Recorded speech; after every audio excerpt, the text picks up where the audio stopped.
better. Dr. Carlos Jaramillo.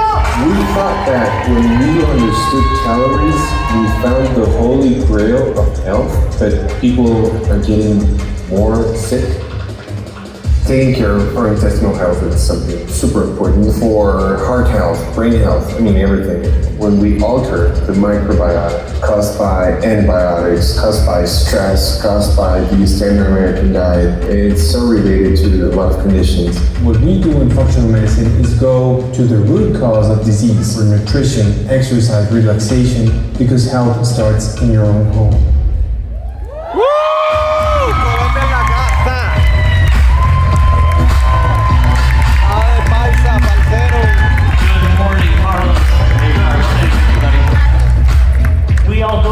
Barber. Yeah. Beautiful. Makes you a metabolic scientist. Beautiful. Yeah. Gotta be. Part of the job. So I met you, Carlos, for the first time here, and I'm very excited to learn from you today. This is going to be great. Yeah. Let's get to know each other a little bit. Let's start as a little bit of a background. Can you let us know what led you from your more traditional clinical background into this area of functional medicine? Morning. Being sick. I got trained at the beginning as a surgeon, and that was my life. I thought I was going to be in the OR for my whole life. Then I got sick, no answers, especially with gastritis. Then I started looking in a way to recover my physiology in order to regain my GI function, and I got better. I never looked back. I never went back to the OR, and I started working in my life. And now I do functional medicine, and I've been doing it for about 12 years. Wow. And you've got a focus on men's metabolic health, right? What's that story? About men? Mm-hmm. Because everything is about women's health, and I'm glad. It's fine. It's fine. What about men? Yeah. People are like, let's talk about men's mental health. Yeah. What about it? We don't talk about our health. Women, they gather, they talk about, this is going on, this is going on, I'm feeling this. We don't talk about it. It's like, we'll talk about anything but. No.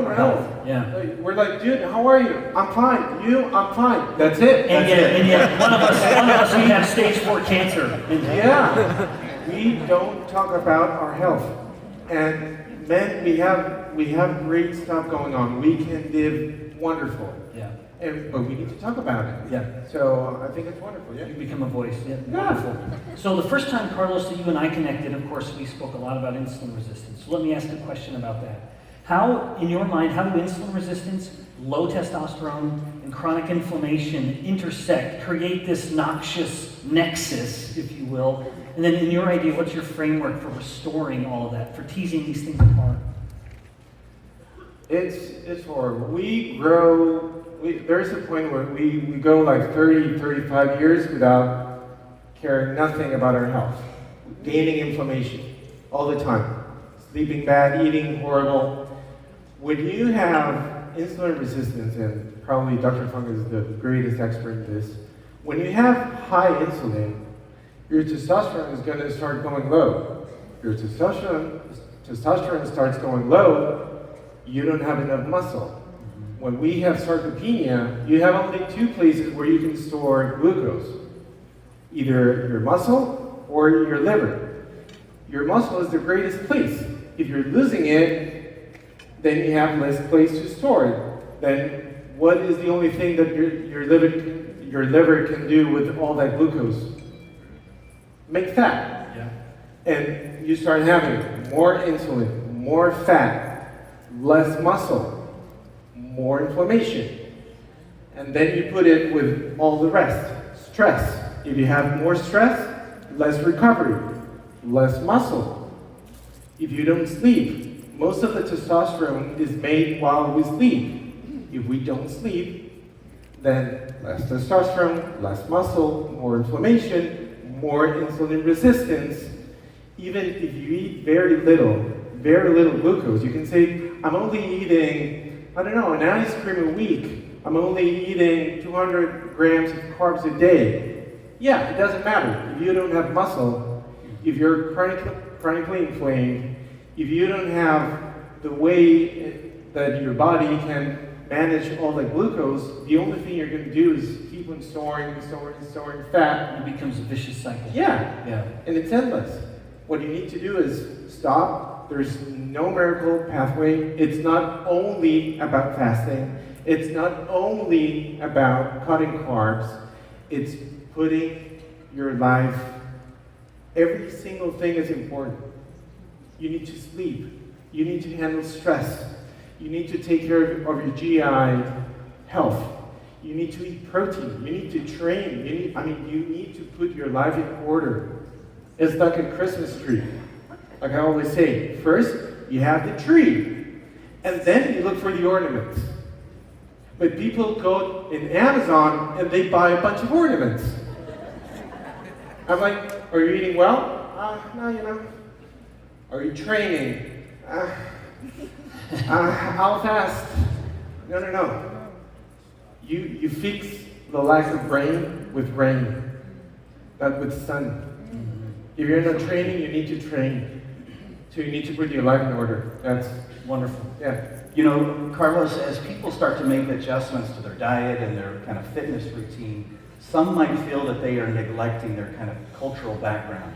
Yeah. In Latino and other culturally food-rich environments, what are some of the pitfalls you see that people make when they try to adhere to their cultural tradition but also try to make adjustments? The first thing I want to tell all Latinos here is that there is nothing wrong with our genes. Woo!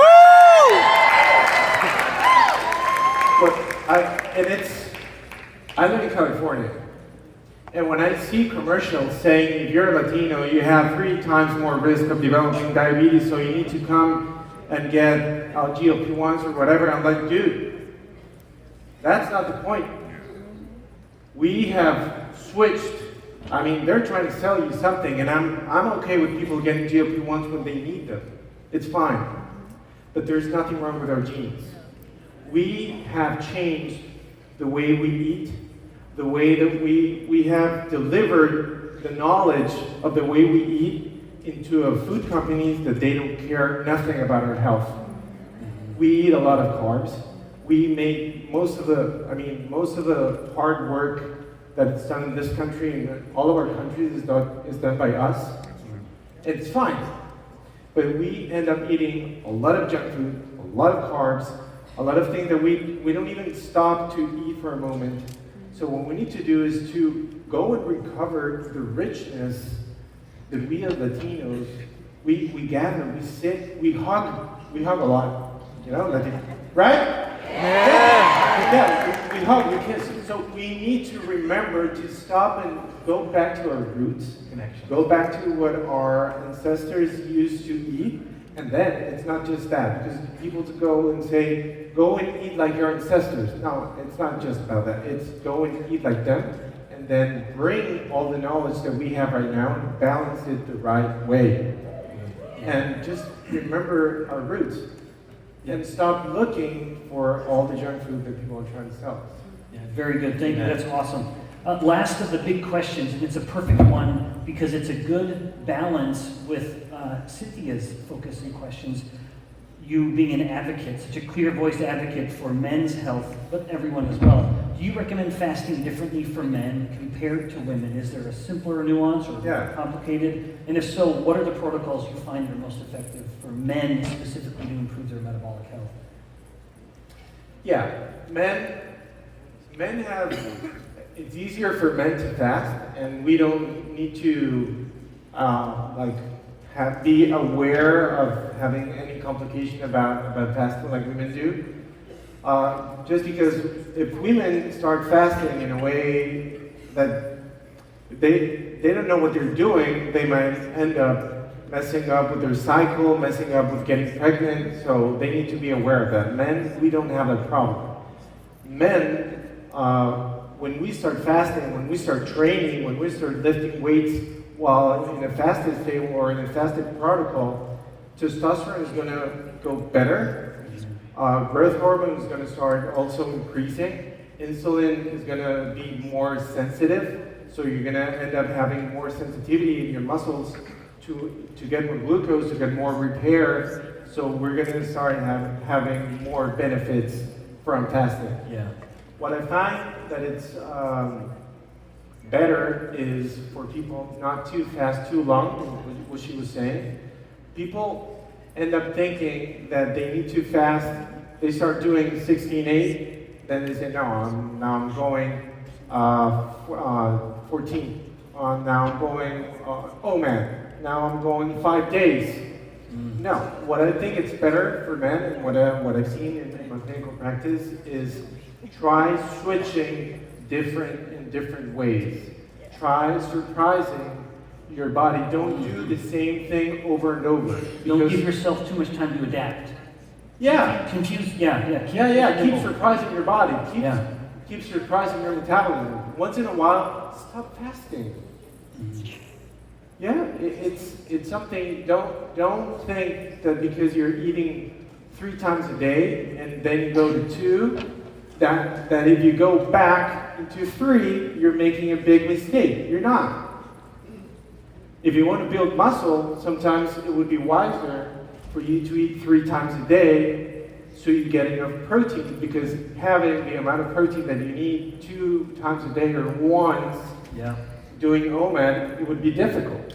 What you can do is having 3 times a day, but in a narrower window of time, and then you get all the benefits from fasting. Wonderful. Carlos, thank you. Let's end with some rapid fire questions. Yeah. Okay, first one.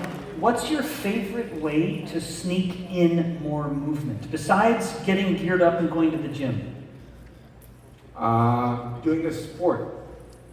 I think what people miss, sometimes people don't like going to the gym. I think get a sport. Something that you enjoy, even if it's yours or in a team or something, to do a sport. It could be ping pong. It doesn't matter. Just something that gets you up doing something. But get involved into a sport. Yeah, wonderful. What is your secret superhero food for boosting energy? So just feeling a little better, that something could even this afternoon go and do and enjoy. I'm Colombian. I'm gonna go for coffee. Coffee. Of course. Yeah, coffee and protein. That's a good mix. Yeah. Coffee and protein, coffee and steak. Carlos, I'll confess, for me it would be yerba mate, unamate and steak. But same thing. Is that close enough? Okay, very good. Let's wrap up with one last question. If you could change just one thing about a Latino American's daily routine for healthy metabolism, and I appreciate what you said very much. It's not in the genes, but there are ethnic differences. Would you have a specific piece of advice for the Latino American community to just improve metabolic health? What would it be? Let's stop eating all the carbs that we eat. Beans, pasta, yuca, potatoes. Yeah, so how can we blame genes when everything on the plate is the problem? I mean, when you look at the indigenous paintings or whatever, there were nowhere paintings of obese people. So there's nothing wrong with our genes. We need to start. It's fine that we eat yuca, papa, everything. It's fine, but let's learn. I mean, everyone's going crazy about high carb or low carb. What is normal carb? And that's what I try to teach people. Let's focus on normal carb. Let's don't go crazy about the two, or the excess or low. Normal carb, and let's start by eating a lot of protein and a lot of fiber and a lot of good healthy fats. If you're still hungry, go for the yuca, go for the potato, But at the end. At the end. Wonderful. Wonderful. All right, everybody, please join me in thanking Carlos. Thank you so much. All right, everybody, get up. It's time for our last 2 poll questions. And let's do a 2-minute unamate break. Let's go.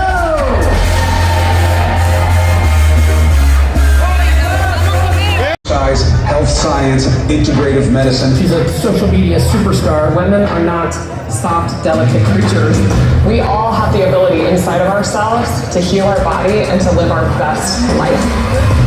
If you want to be hard to kill, you want to prioritize building lean body mass, because muscle is a metabolic